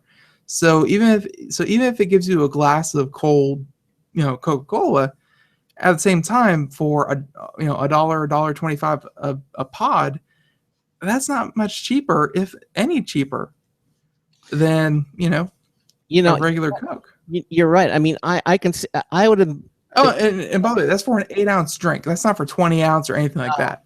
Yeah. If it's gonna cost you between, well, let's say it's $5 just and you get 4, so that means you drink $1.25. $1.25 for an 8-ounce. And you can go out and buy yourself a 2-liter Coke for Pepsi for $1.25, $1.50 maybe. This certainly is not competitive, really. Yeah, it's really not, and I guess they're kind of banking on the fact that you're going to be able to do sports drinks and teas and other kinds of things with this. It's not just for soda, so I guess they're kind of hoping that's going to carry it along a bit. But again, this is the first iteration, and it could just be, hey, it's just more expensive than it has any right to be right now. All right, we're going to take a little break. You listen to the Computer America Show. Ben and I are doing computer and technology news brought to you by Slimware Utilities. We'll be back with more. Another news tips bulletin review from Marty Winston. We'll be right back. Stay with us. Hi, this is Craig Crossman, host of the Computer America Show. You have important meetings to schedule. Your company's getting ready for its IPO, and you're in charge of the PTA fundraiser this month. So how do you coordinate everyone to be available at the same time? Are you still using emails, phone calls, even text messages to schedule meetings with a group of people? How's that working out for you? Not so great, huh? It's a fact that every day, millions of people suffer from scheduling headaches. Well, with Doodle, scheduling meetings with a group of people is quick and easy. With Doodle, you can easily propose available times to each member. Each one checks off the times that they are available, and then you simply pick the time that works best for the group, all in an easy-to-read display that integrates with your existing calendar. Nothing could be more simple. Give Doodle a try for free, and like millions of Doodle users, you'll truly see how easy it is to find the perfect date and time for all your meetings. That's www.doodle.com. Looking for a best friend? Brother Wolf Animal Rescue has your best friend waiting just for you. The mission of Brother Wolf Animal Rescue is to help build a sustainable, no-kill community where no dogs or cats are ever killed for population control, where true euthanasia is reserved only for animals who are irremediably suffering or for animals who are truly a threat to society and with no hope of rehabilitation. Brother Wolf staff and volunteers go door to door, neighborhood by neighborhood, to educate citizens about local resources available for at-risk pets and to help their families connect with those resources. Brother Wolf's community-based approach to no-kill helps keep family pets healthy, happy, and in their homes and out of the local shelter system in the first place. For more information or to make a tax-deductible donation to this wonderful 501c3 organization, visit their website at www.bwar.org. Help to realize Brother Wolf's vision when no animal is euthanized for lack of a home. Who's a good boy?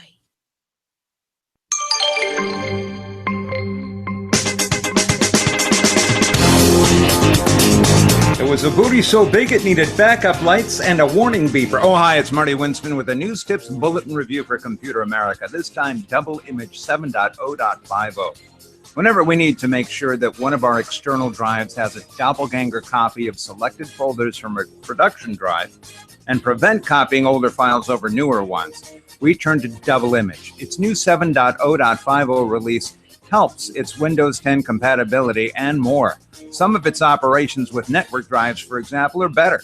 With directly attached drives, native Windows files are saved the same way, so they're immediately available without any restore process. That's a handy way to update the notebook when it's time to hit the road. Once we define and save a backup session profile, we can run it manually anytime or schedule it to run invisibly and automatically. Bottom line, double image software replicates and never aggravates. Marty Winston, News Tips Bulletin for Computer America. Welcome back to the Computer America Show. It is 33 minutes past the hour, and thank you, Marty Winston, for that. And sorry for whoever's booty he was talking about. And by the way, just to clarify, just to prove that people are listening out there, someone has called us on our, naivete, and mentioned that they have an update section under the Kickstarter showing a demo of the actual razor blade that we were talking about earlier that cuts with lasers, and they have a demo video that I'm actually watching right now of it doing just that. So hey, if you are a fan of hairy man hand getting shaved by this thing, again, I'm not too impressed. I'm really not. Like, I really do wish that this was the end all say all of just really, really amazing shaving technology.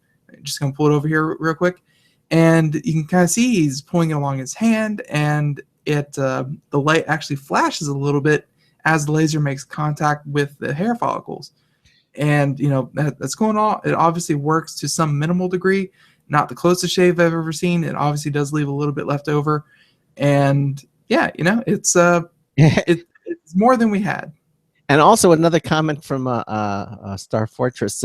He says he shows a picture of a Royal Crown Cola. It says 99 cents. It's so tasty and not $300 to make. It's a picture of a 2-liter bottle, and it says get an RC Cola. A 2-liter for 99 cents. Cold, the KOLD, that's the Keurig thing, makes no sense at all unless you're making a fashion statement in your kitchen. Hey, if you want the latest, the greatest, that makes sense. It really does seem like the Keurig Cold is a product for, hey, if you have a top-notch kitchen and you want just one more appliance to cram in there, and a toaster oven just does not command the prestige you're looking for, get a Keurig Cold. Maybe have one built into your refrigerator. I don't know. I just don't know. Yeah. Well, anyway, honestly, that might be where I see it next, because I have heard of some Keurig coffee makers working their way into refrigerator doors. Maybe if they built that into a refrigerator door and just kept all your pods in the pantry, and then just be able to throw a pod in and get a glass of whatever you want out. That might be something, but as a standalone unit, I'm just not seeing it. All right. Well, Ben and I continue to do computer and technology news, brought to you by Slimware Utilities. And this next article talks about Google's Chromecast. Evidently, they're turning Chromecast into a suite of products. A fleet of new Chromecast products were just introduced by Google about 2 hours ago. An updated Chromecast, a Chromecast Audio, and a Chromecast app. Again, this is by Michael Nunez. Google just announced a new roster of Chromecast products today at a special media event in San Francisco. In addition to updating its TV streaming device, the Chromecast, the company also announced a new dedicated music streaming device called Chromecast Audio. Now, Chromecast Audio is a new device that turns any speaker set into Wi-Fi speakers. Users can plug the Chromecast Audio into existing devices using an 1/8-inch headphone jack, AUX or RCA cables, or optical input. Once it's plugged in, users can control the speaker using the Chromecast app. That means that any existing Bluetooth speakers, surround sound speakers, bookshelf speakers, or regular desktop speakers can be turned into smart home speakers. That's very nice. The new audio device works just like an existing Chromecast product. Once you're in a supported app, you just tap the cast button and the audio begins streaming directly to your Chrome product. There is no pairing required whatsoever. The device even features a guest mode, so friends and family can easily play music from their speakers. From the Chrome browser, users can stream from their Android phone, their tablet, or even laptop. Chromecast audio is also compatible with a large list of music apps, including Spotify, Google Play Music, Pandora, iHeartRadio, Songza, TuneIn, the TuneIn Radio Network. That's we're on that. Radio, RDIO. RDO. Yeah, RDO, NPR One, and more. Now it's interesting that they don't talk about the new Chromecast itself, as I would be interested because they had that in another story that I believe I linked to. If I didn't, they did announce the new. It's the Chromecast 2.0 is what they're calling it. Yeah, it's $35. It's faster, and that's about all I know about it. And it's still maintaining the $35 price. Yes, yes. That's the biggest thing is that they are indeed keeping the $35 price mark, and it's just a faster, more responsive, tool. Interesting because I find it to be extremely fast and responsive. So I guess to just make it even faster. Well, I guess at some point they're gonna want because it does streaming pretty well, but it doesn't do any kind of in-app rendering on its own. $35. What can you really expect? So the tech specs are getting better and better, and more of the workload is moving from streaming. So it's going to take a little bit off of your bandwidth woes, and it's going to do it inside the actual device. But right now, most of it is still done via streaming. And hey, Chromecast 2.0 for $35 still can't beat that price. Absolutely. Okay. Great way to get internet content onto your television. Yes, it is. All right. So with that being said, how about we move on to? I just had one here. All right. Yeah, I have a couple lined up here. And this one is one that happens every couple months, but we should probably say it again. So there's this thing called a Facebook privacy hoax, and it tends to trip people up every time. And unfortunately, it doesn't seem like they're the smartest cookies. I actually kind of use them as a litmus test and take time to explain to my friends that what you've just did is in no way relevant or important. So this is from Hot Hardware, and Facebook privacy hoax once again dupes millions of users in clutters up news feeds. So this happened a couple months ago, and it happened again, and it's having a large breakout again, where it's I don't even know where these things start, to be honest with you, but they always end up all over my Facebook, and I'm sure they end up all over yours. And here's one of the messages that you might be seeing around Facebook today, where they essentially tell you to copy and paste this word for word into a status and post it, and then it offers you some kind of immunity. So here's what the message says. It says, as of September 29th, 2015 at 7:25 a.m., whenever this was written, I do not give Facebook or any entities associated with Facebook permission to use my pictures, information, or posts, both past and future. By this statement, I give notice to Facebook it is strictly forbidden to disclose, copy, distribute, or take any other action against me based on this profile and or its contents. The content of this profile is private and confidential information. The violation of privacy can be punished by law, and they quote some law codes in here. And they have a note in here. Facebook is now a public entity. All members must post a note like this. If you prefer, you can copy and paste this version. If you do not publish a statement at least once, it will be tactically allowing the use of your photos as well as the information contained in the profile status updates. Do not share. You must copy and paste. Okay, folks, if you see anything like that, do not do it. First of all, it's a waste of your time, and it will accomplish nothing.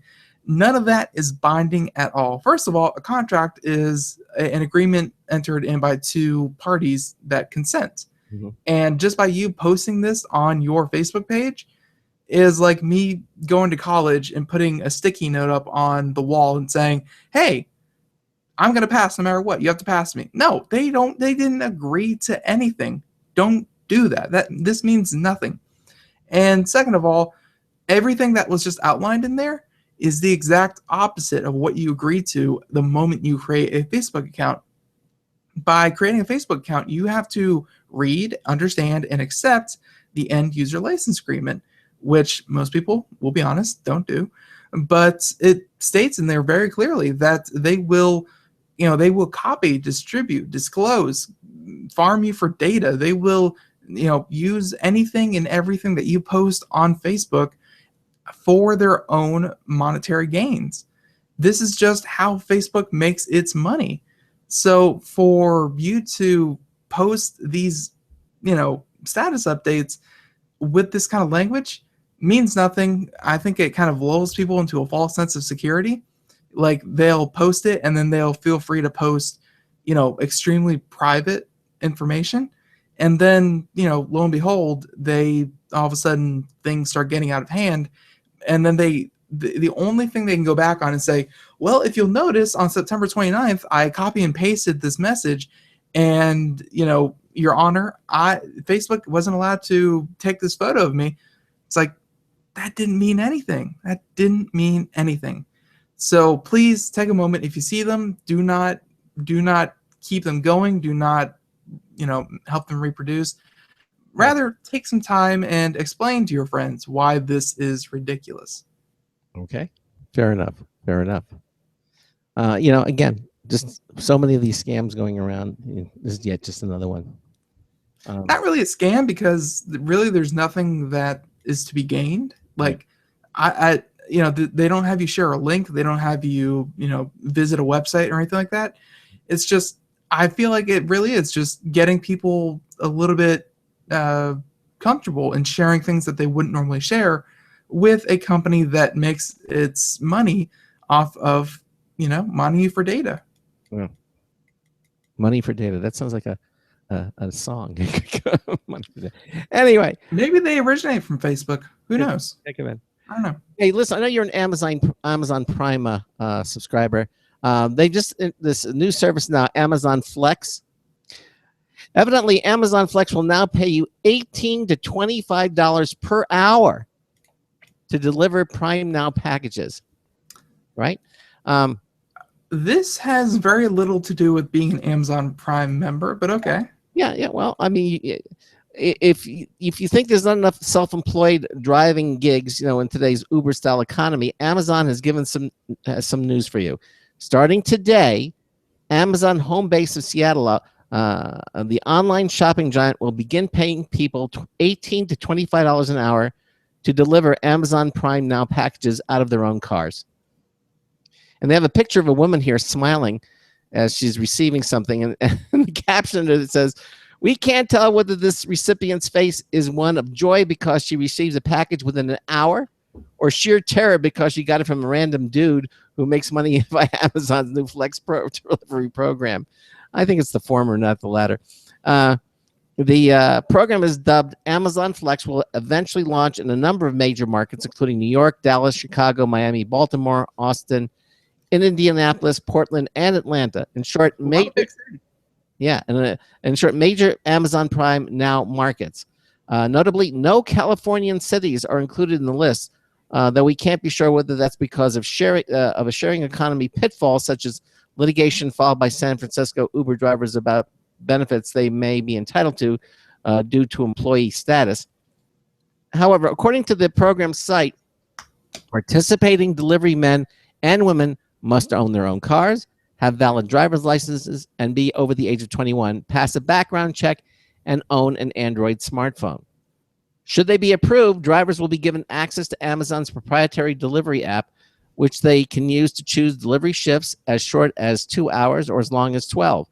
While they're on the clock, flexers will be directed to a location near you to pick up packages that must be delivered in a local radius whose size is based on the length of your shift. While the program's announcement page included a sign-up form and lengthy FAQ, a few key details remain missing. How exactly do drivers maximize the amount of money they make per hour? What happens if a driver fails to deliver a package within the Amazon Prime Now hour? How many drivers has the program already signed up? We have reached out to Amazon with those questions, and the report will be updated when they get those answers, if they receive a response. And full disclosure, the author of this article has put his name into Amazon Flex's hat for potentially participating in the Seattle program, but we don't know if participating drivers must sign a non-disclosure agreement before they become flexers. That's what they're calling them, flexers. So if you're looking for a quick way to make some money, 18 to 25 per hour, that's not bad. But again, we don't know what the that's a fairly good range, how you get one from another. Yeah, and it wasn't too long ago that we did some stories about Amazon being not the friendliest company to be working for. I mean, it's obviously these were from unverified first-person sources, but Amazon values efficiency over everything, including sometimes its employees.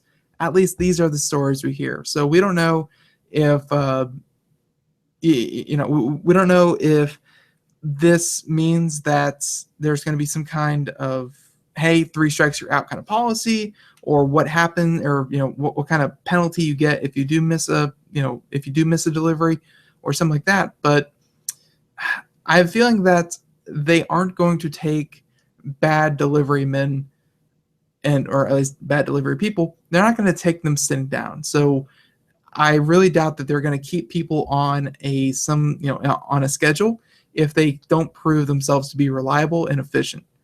So, don't expect this to be, hey, I can do this whenever I want and la-di-da.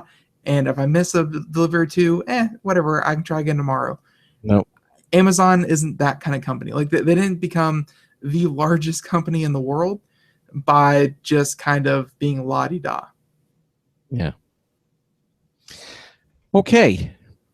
Interesting story. And I'm sure we'll hear more about it as time progresses. I'm sure. So, the next story, we are going to do, how about this one? We talked a little bit about Google Fi the other day. Yes. And this is Google's Project Fi, and it's Google's attempt to introduce a disruptive service into the marketplace, as they have with Google Fiber, as they have with, many other different services that Google backs. And here we have Google's new Nexus phones will work on its Project Fi network. Uh-huh.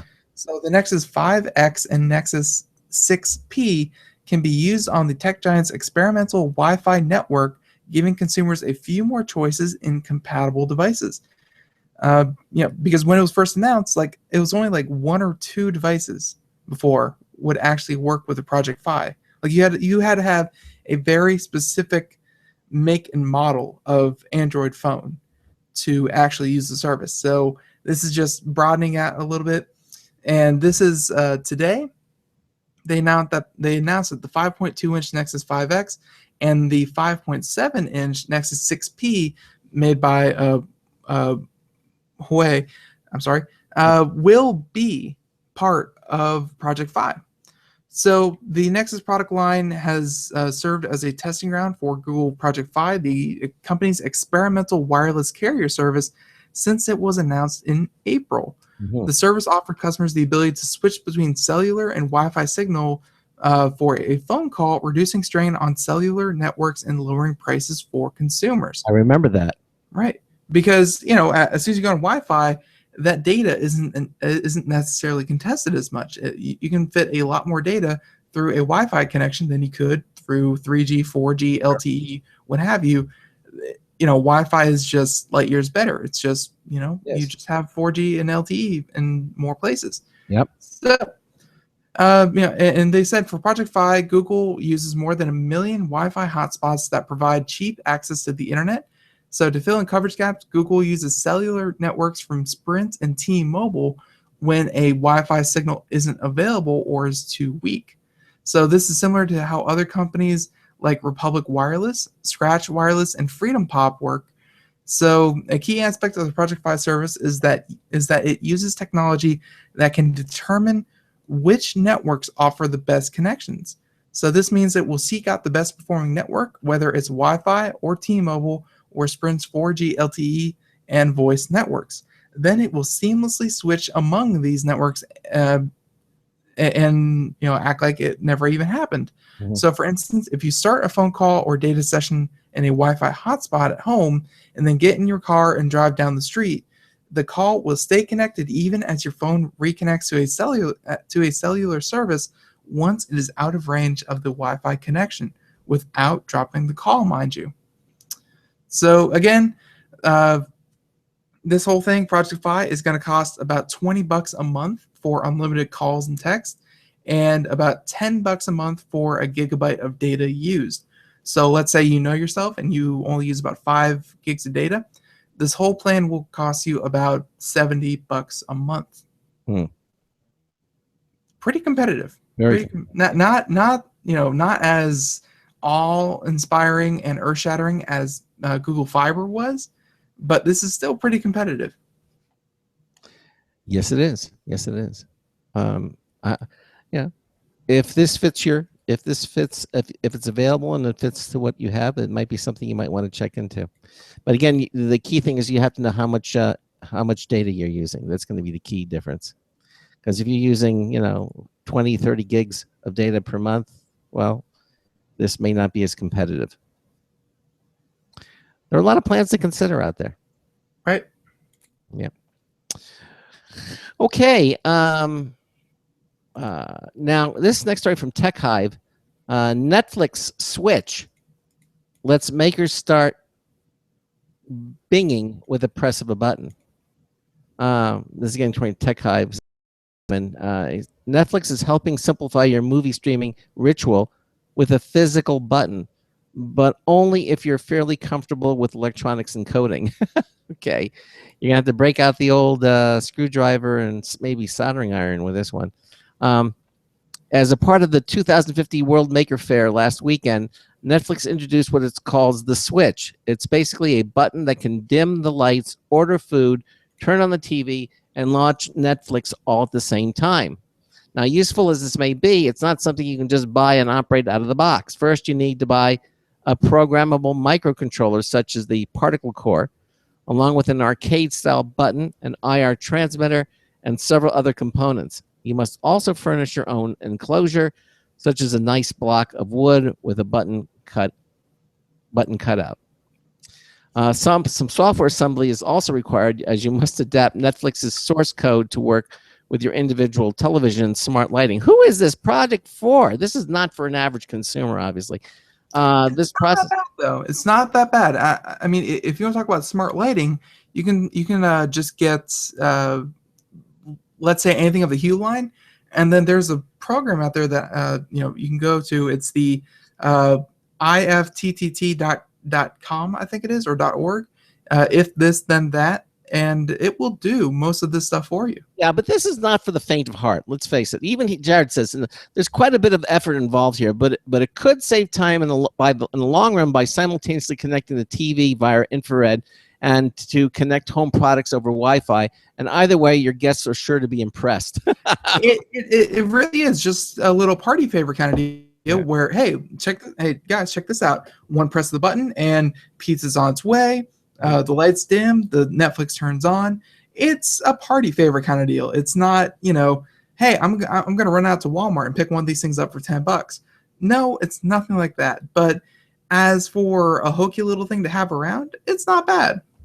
Well, he says the setup for it isn't that hard either.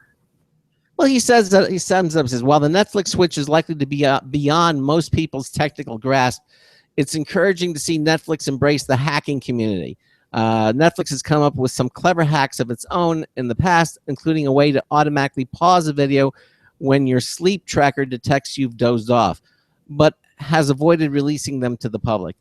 We can at least hope that the Netflix Switch is a sign of more experimentation to come. it's not for the faint of heart, you know. But it's not the worst. No, but this is not something you just go out and buy and plug in and have it work. It's going to it requires some technical expertise. You're right. If only we had the audience that had technical expertise. My Lord, oof, we are talking to children, and we should just ignore this outright. Anyway, it's there, and if you're so inclined to do it, Netflix is making it possible. I don't know if we have time to do any more stories, do we? We really don't. There was one other one that I really wanted to get to, and it was involving Paris and what they did today.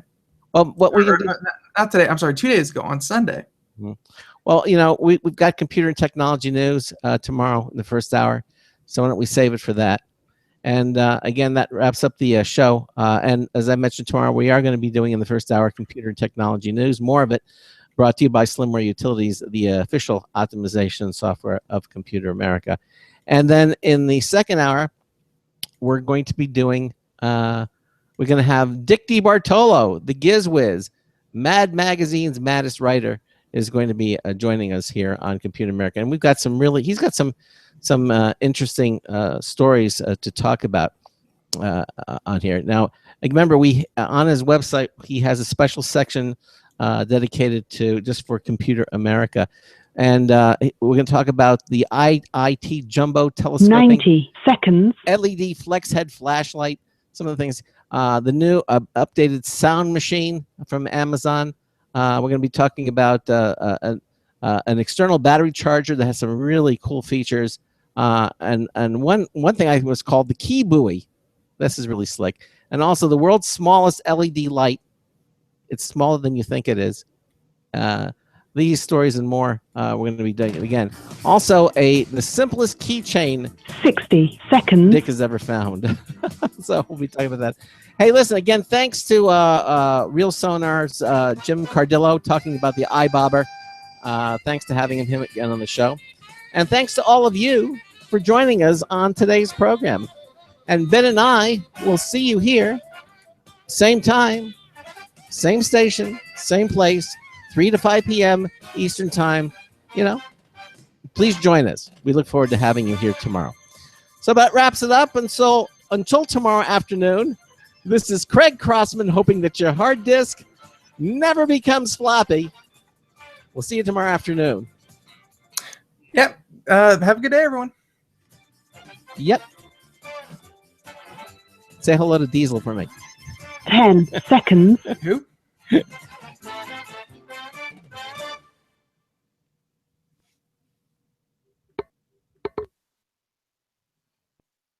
Thank you for using Blog Talk Radio. Goodbye. Okay, again, everybody, thank you so much for watching our live video stream.